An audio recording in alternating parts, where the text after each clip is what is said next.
შესაძლოა კრისტიანო რონალდომ და მისმა 15 წლის შვილმა ერთად ითამაშონ. ალ ნასრი გეგმავს, რომ რონალდო ჯუნიორი პირველ გუნდში სავარჯიშოდ გადაიყვანოს. იტალიელი ჟურნალისტი ფაბრიციო რომანო წერს, რომ ახალგაზრდა ფეხბურთელს ალ ნასრი დიდი ყურადღებით აკვირდება და მისი ძირითად გუნდში გადაყვანაც სწორედ მისი განვითარების გზის ერთ-ერთ ვარიანტად განიხილება. ძალიან მაგარია, როდესაც ასეთი მოთამაშე გყავს.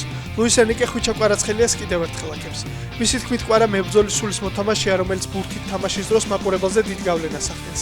დღეს 25 აპრილს PSG ლიგა 1-ში 31 ტურის შეხვედრას გამართავს, სადაც სტუმრად ანჟერს დაუპირისპირდება. ოთარ კიტეიშვილი ავსტრიის ბუნდესლიგის კვირის ნაკრებში შეიყვანეს.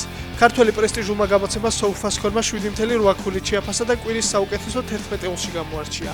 შტურმის ლიდერი მიმდინარე სეზონში ბუნდესლიგის საუკეთესო ბომბარდირია. მის ანგარიშზე 14 გოლი და 3 საგოლე გადაცემაა. ქართული დაპირისპირება საკალათბურთო ევროლიგის პლეი-ინში.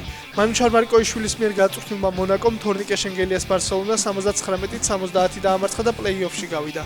შენგელიამ მოედანზე 29 წუთი გაატარა, სანაცვლოდ კი გუნდს 14 ქულა 7 მოხსნა, 3 პასი და 2 ჩაჭრა მოუტანა.